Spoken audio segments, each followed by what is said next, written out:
ఒక్క మెట్టు కూడా కాక్రోచ్ జనతా పార్టీ దిగలేదు. కానీ అన్ని మెట్లు కూడా నరేంద్ర మోడీ ప్రభుత్వం దిగిరాక తప్పలేదు. ఏమిటి అద్భుతం? భారత రాజకీయాల్లో గత 12 ఏళ్లుగా ఎన్నడూ లేని ఈ ఆశ్చర్యకర సంఘటన ఢిల్లీ సాక్షిగా ఎందుకు ఆవిష్కృతమైంది?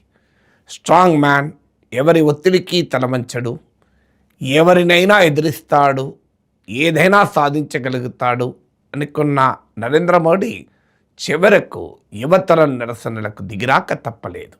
ఏ కారణాలు నరేంద్ర మోడీని దిగి వచ్చేలా చేశాయి? ముందుగా మనకు అర్థం కావాల్సింది, నరేంద్ర మోడీ స్ట్రాటజిక్ రిట్రీట్ అంటే వ్యూహాత్మక వెనుకడుగు అనేది కొత్తేమీ కాదు. నేను గతంలో కూడా చెప్తూ వచ్చాను.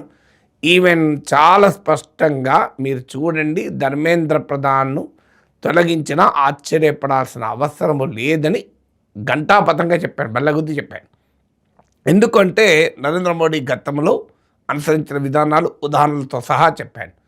వ్యవసాయ చట్టాలపైన ఏడాది పాటు తీవ్రమైన నిర్బంధం, వ్యతిరేకత, కార్యాచరణ, కౌంటర్ క్యాంపెయిన్ కేంద్ర సంస్థలు ప్రయోగించి అన్నీ చేసి చివరకు వ్యవసాయ చట్టాల మీద వెనక్కొచ్చారు.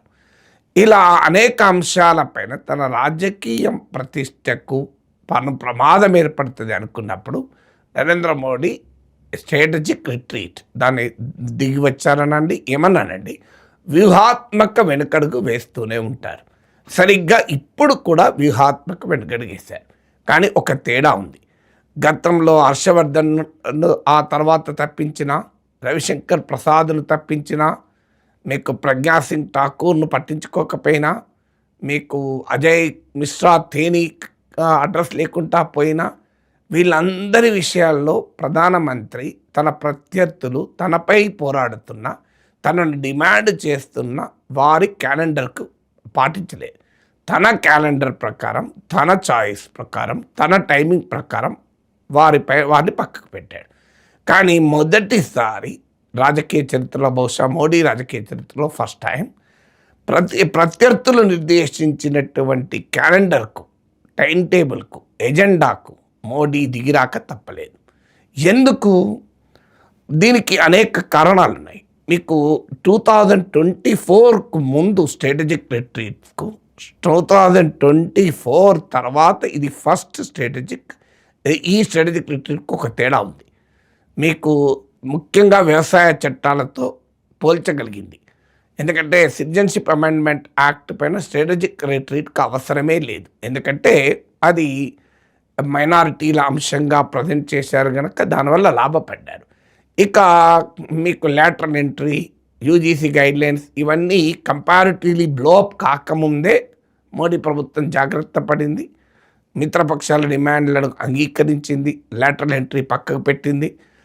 సో వాటిని అది ఫుల్ బ్లోన్ బ్యాటిల్ లాగా మారలేదు.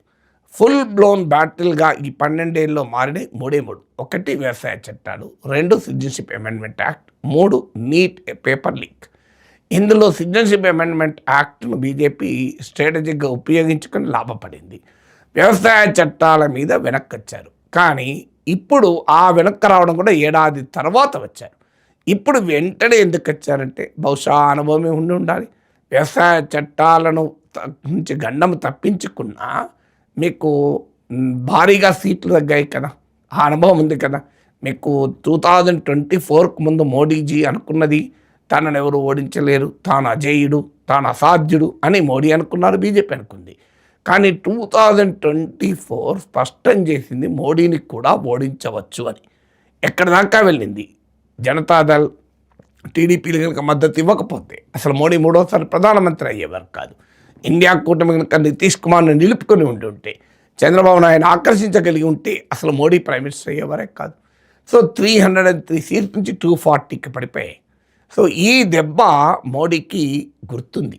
ఈ దెబ్బ మీద ఇప్పుడు ఈ కాక్రోచ్ల దెబ్బ పడింది. దానివల్ల ఫస్ట్ రీజన్ ఏంటంటే తన ఇన్విన్సిబుల్ అనుకున్నది కాదు అని అర్థమైంది. తన కంచుకోటను ఛేదించవచ్చు ప్రత్యర్థులను అర్థమైంది. అందువల్ల ఆ అవకాశం ప్రత్యర్థులకు ఇవ్వకూడదు గనక ఇక ఏమాత్రం ఆలస్యం చేసినా అది తన రాజకీయంగా నష్టపోతారని గుర్తించి వెనక్కి తగ్గారు. రెండవది ఈ మిగతా అంశాలతో పోలిస్తే మీ వ్యవసాయ చట్టాలు ప్రధానంగా రైతాంగ సమస్య, అది కూడా పంజాబ్, హర్యానా, వెస్టర్న్ ఉత్తరప్రదేశ్లో కేంద్రీకృతమైన రైతాంగ సమస్యగా ప్రజెంట్ అయింది. దేశమంతా రైతులు తిరగబడ్డా ప్రధానంగా ఆ రాష్ట్రాల రైతులే ముందున్నారు. సిటిజన్షిప్ అమెండ్మెంట్ యాక్ట్ అయితే అది మైనారిటీల అంశంగానే ప్రొజెక్ట్ అయింది. కానీ నీట్ ఎగ్జామ్ పేపర్ లీక్ అనేది ఇప్పటిదాకా బీజేపీ చెప్పుకుంటున్న పార్టీ విత్ డిఫరెన్స్, విశ్వగురు, వికసిత భారత్, గవర్నెన్స్, కాంపిటెంట్ ప్రభుత్వము, సో మీకు కరప్షన్ లేని ప్రభుత్వం అని ఇప్పటిదాకా బీజేపీ ప్రజెంట్ చేసుకున్న నరేటివ్ను క్వశ్చన్ చేసింది. మరీ ముఖ్యంగా బీజేపీకి అనుకూలమైనటువంటి వర్గాల బిడ్డలలో వ్యతిరేకత ఇది. Young voter, middle class voter 2014 నుంచి బీజేపీ వెనకాల, మోడీ వెనకాల ఉన్నారు. ఆ సెక్షన్లలో ఇది నెగిటివ్ ఇంపాక్ట్ చూపెట్టడం రెండవ కారణం. మూడో కారణం ఏంటంటే ఇప్పటిదాకా బీజేపీ ఆశించింది ఏంటంటే ఏ సంక్షోభాలు వచ్చినా, ఏ ఇష్యూస్ వచ్చినా తనకు అనుకూలంగా ఉన్న మీడియాతో, తన డామినెంట్ సోషల్ మీడియా ఆర్మీతో నోరు మూయించవచ్చు అనుకున్నారు. ఫస్ట్ టైం బీజేపీ చరిత్రలో, మోడీ చరిత్రలో Modi was in the back seat, వెనక్కు తగ్గాల్సి వచ్చింది. జెన్జీ సోషల్ మీడియా యుద్ధం ముందు బీజేపీ సైన్యం విలువిలలాడింది. BJP eco system పనిచేయలేకపోయింది. ఇది నేను చెప్పడం కాదు, ఆర్ఎస్ఎస్ ఐడియాలోగు ఆర్గనైజర్లో కాలమ్నిస్ట్ రతన్ శారదా ట్వీట్ చూడండి మీరు. రతన్ శారదనే చెప్పాడు బీజేపీ కమ్యూనికేషన్ ఘోరంగా ఉంది అంటూ. బీజేపీ ఐటీ సెల్ పైన విరుచుకుపడ్డారు. ఆఖరికి నరేంద్ర మోడీ కూడా మంత్రులకు మీరు రీల్స్ చేయండి అని పిలిపివ్వాల్సి వచ్చింది. మోడీ కూడా మధ్యరాత్రి వర్టికల్ ఫార్మాట్లో, రీల్ ఫార్మాట్లో వీడియో పెట్టాల్సి వచ్చింది. థ్యాంక్ యూ ఫ్రెండ్స్ అంటూ తన వీడియో బాగా చూస్తున్నందుకు ఆనందాన్ని వ్యక్తం చేయాల్సి వచ్చింది. ఇవన్నీ ఏంటి?